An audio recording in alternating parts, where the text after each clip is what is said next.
King Charles has been spotted in his first public outing since Buckingham Palace announced he'd been diagnosed with cancer. The 75-year-old monarch attended church in Sandringham with his wife Queen Camilla, and he waved to members of the public as he walked by. The King recently issued a heartfelt statement thanking the public for their support since his cancer diagnosis. He said, "I would like to express my most heartfelt thanks for the many messages of support and good wishes I've received in recent days. As all those who have been affected by cancer will know, such kind thoughts are the greatest comfort and encouragement. It is equally heartening to hear how sharing my own diagnosis has helped promote public understanding and shine a light on the work of all those organisations which support cancer patients and their families across the UK and the wider world. My lifelong admiration for their tireless care and dedication is all the greater as a result of my own personal experience." It's not clear which form of cancer the King has been diagnosed with. It was detected while he was undergoing treatment for an enlarged prostate in January. While the type of cancer has not been disclosed, the palace has confirmed it's not prostate cancer. Former butler to King Charles, Grant Harold, has told Sky News how the royal family is reacting to the news and what is taking place behind the scenes. Obviously, it's quite a big thing because we haven't had a monarch actually discuss such a serious condition with their health. And the rest of the royal family, like any other family, would be shocked, obviously want to support the king, the father, the grandfather. But at the same time, the thing about the royal family is it just keeps running. You know, they are a family, but they also are the monarchy, and even when things like this happen, they just carry on. I mean, look at the late Queen. Even in her last year of her life, she was still carrying on her duties. So they have this amazing inner determination, like many millions of other people that suffer from cancer do as well. They are the same. I always say the royal family are the same as you and me, but obviously it's slightly different due to who they are.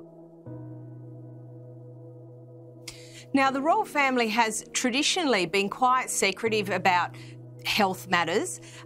So why do you think the King chose to disclose his diagnosis? And do you get a sense for the severity of the diagnosis? Because that hasn't been entirely clear.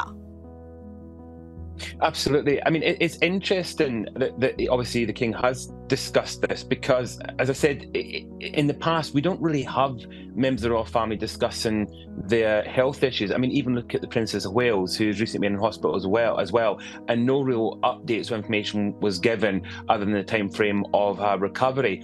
So it's quite interesting that the King has decided to speak out, and I'm kind of wondering if he's done it in a way to kind of show that the modern royal family, to an extent, are willing to share this kind of news. And really importantly, it's been noted here in the UK, and I'm sure in other countries as well, there's been a huge increase in people researching cancer on the NHS website. Even when he had the prostate examination for the enlargement, when he went in for that, there was a huge increase in that. So I think they're aware that when they kind of discuss private issues to them, it generates a lot of interest, and people then start looking these conditions up, which isn't a bad thing at all. No, it's not a bad thing at all, and any sort of advocacy is important, particularly in the area of healthcare. Do you think that the diagnosis, but perhaps without any further information, do you think part of that is the King perhaps not wanting people to worry too much?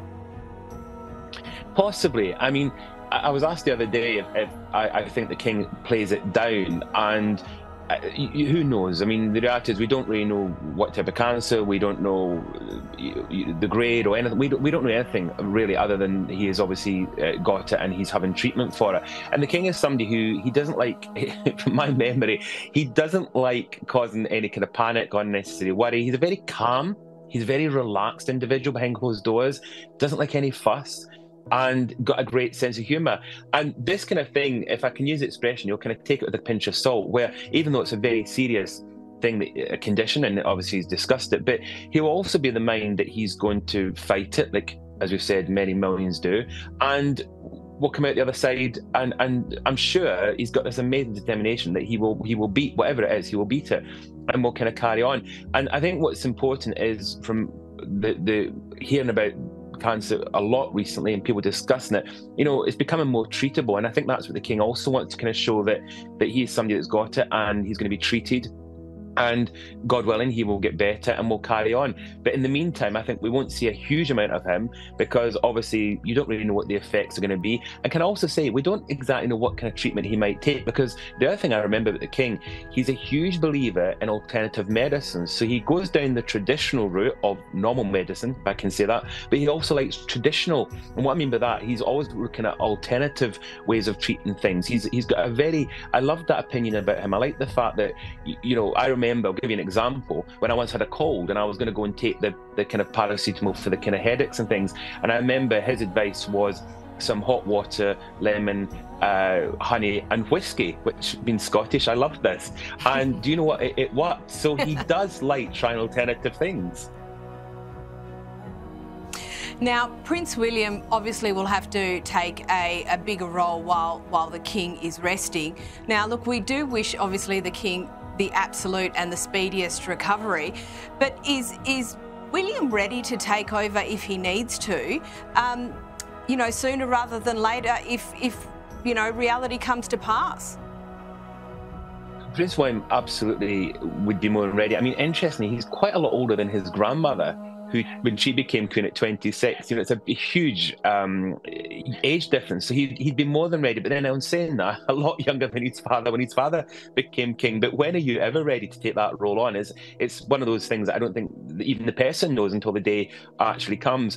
But I feel sorry for him, because obviously his wife obviously has not been well. His father is now ill and going through this treatment.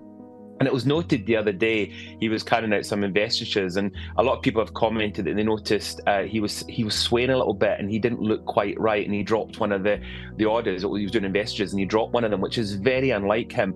And I've been asked, do I know what the reasons for that would be? And I think quite simply it's the stress. He's probably extremely worried about his wife, who, as I said, is being unwell, and his father. So I'm sure it's as simple as that. And it's still a lot for him to take on. It's a lot at this moment in time, because he's having to step up to that role, and he will be undertaking duties on behalf of his father, but he'll be more than capable.